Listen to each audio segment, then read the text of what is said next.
Halo, aku mau berbagi cerita pengalamanku menghadapi gangguan bipolar yang aku alami. Pertama-tama, aku ingin memperkenalkan diriku terlebih dahulu. Aku adalah seorang mahasiswi semester 7 yang saat ini sedang berusaha menyelesaikan tugas akhir perkuliahan. Aku datang dari keluarga yang berkecukupan, dan aku memiliki banyak teman. Aku bukan termasuk orang yang sangat berbakat atau sangat pintar, tetapi aku mampu mengikuti perkuliahan dengan baik. Sekilas, kehidupanku tampak baik-baik saja. Namun, kenyataannya tidak demikian. Semua berawal dari beberapa tahun lalu, ketika suatu saat aku secara perlahan jatuh ke dalam kesedihan yang semakin mendalam. Awalnya, aku merasa seperti kehilangan semangat untuk menjalani aktivitas sehari-hari. Kalau sebelumnya aku selalu rajin bangun pagi, tiba-tiba saja aku merasa sangat enggan meninggalkan tempat tidurku.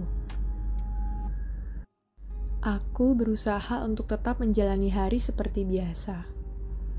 Namun, rasanya sangat berat. Aku terus-menerus merasa sedih, meskipun tanpa alasan yang jelas.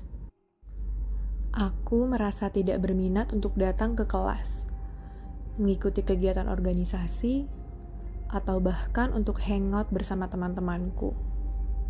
Semuanya benar-benar terasa hampa. Akhirnya, aku pun mulai menarik diri dari lingkungan sekitar. Aku lebih banyak berdiam diri di kamar kosanku dan tidur selama berjam-jam. Aku merasa sedih, hampa, lelah, dan tidak bisa berkonsentrasi. Sebagai dampaknya, aku tidak lagi mampu mengerjakan tugas-tugas perkuliahanku dengan baik. Bahkan, aku juga tidak lagi bisa menjadi teman yang baik untuk teman-temanku. Ketika mereka mengajakku bertemu atau meminta bantuan kepadaku, aku selalu menghilang karena merasa terlalu lelah dan sedih. Semua ini kemudian membuatku merasa membenci diriku sendiri. Aku merasa sangat tidak berguna. Meskipun teman-temanku tetap berusaha untuk ada buatku dan bertanya-tanya tentang kabarku. Aku merasa bahwa mereka melakukan itu bukan karena peduli kepadaku atau membutuhkanku, tetapi karena mereka merasa kasihan kepadaku.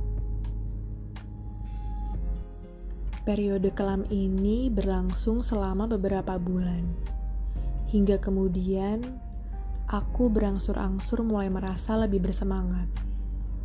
Bahkan, aku justru menjadi sangat bersemangat, seolah aku memiliki banyak sekali energi dan sama sekali tidak perlu tidur.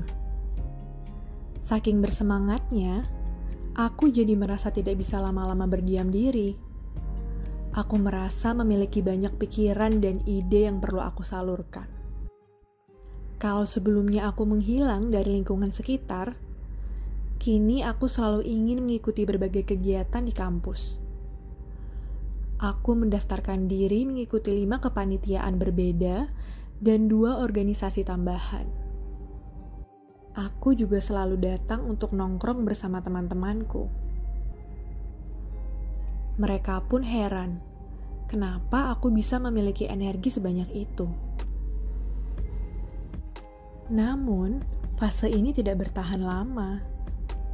Setelah beberapa minggu, aku kembali merasa lelah, sedih, dan terpuruk. Seluruh aktivitas kepanitiaan dan organisasi yang aku ikuti tidak lagi terasa menarik.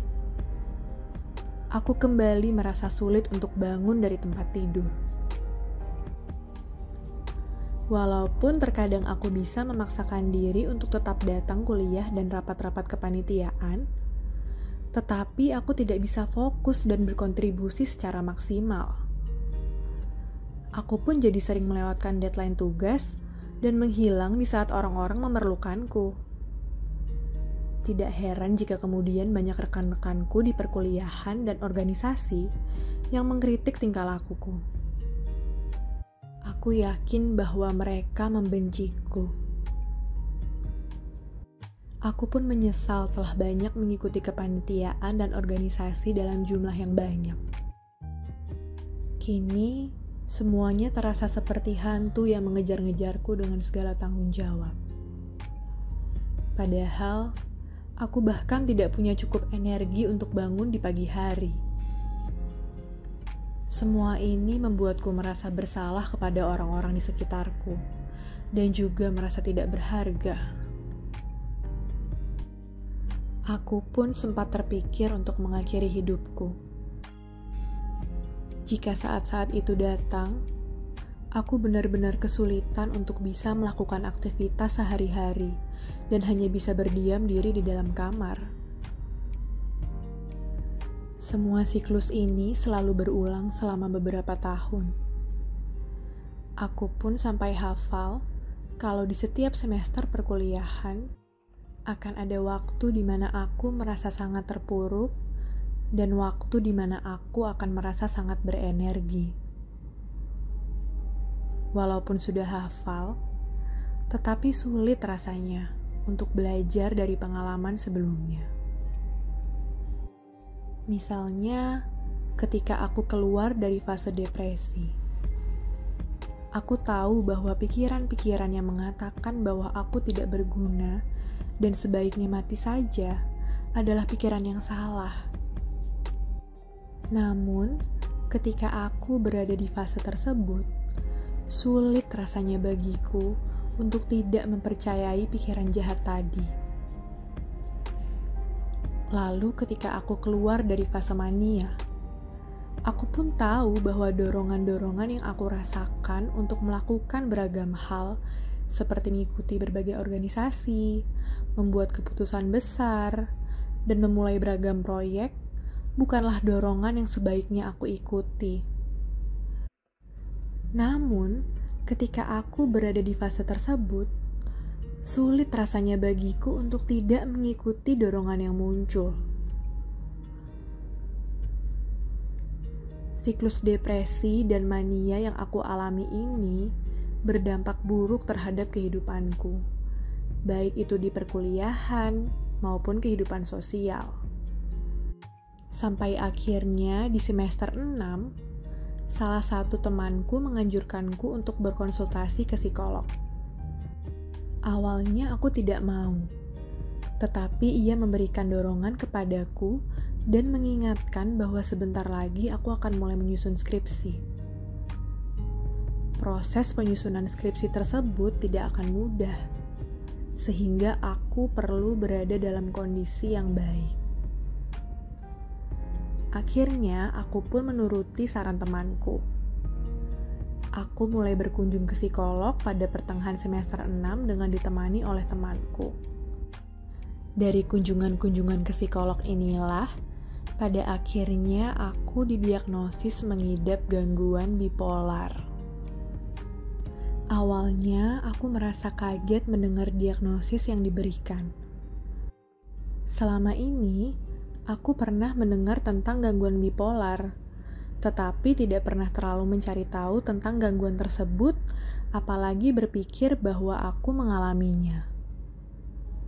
Aku pun juga merasa cemas akan penilaian orang lain mengenai kondisiku. Namun, psikologku kemudian menenangkanku dan mengatakan kepadaku bahwa aku tetap bisa menjalani hidup dengan normal dan produktif meskipun aku menderita bipolar. Aku pun dianjurkan untuk berkonsultasi dengannya setiap minggu sebanyak 1 kali. Aku sangat senang dengan pilihanku untuk meminta pertolongan kepada psikolog. Sebab dengan berkonsultasi secara rutin, aku jadi dibantu untuk memahami perasaan-perasaan dan pikiran-pikiran yang aku alami. Selain itu, aku juga jadi bisa merasa lebih lega karena memiliki tempat bercerita. Tidak hanya itu, psikologku juga membantuku dengan menggunakan terapi kognitif behavioral atau CBT. Aku dibantu untuk mengidentifikasi akar dari permasalahan yang aku alami, dan juga didorong untuk menantang pikiran serta emosi negatif yang kerap muncul. Tentunya perjalanan ini tidaklah mudah, tapi semua ini bisa dilalui dengan baik kok. Bipolar bukanlah akhir dari segalanya. Terima kasih sudah mendengarkan ceritaku ya. Jangan lupa untuk bagikan juga ceritamu. Dan ingat, kalau kamu tidak sendiri.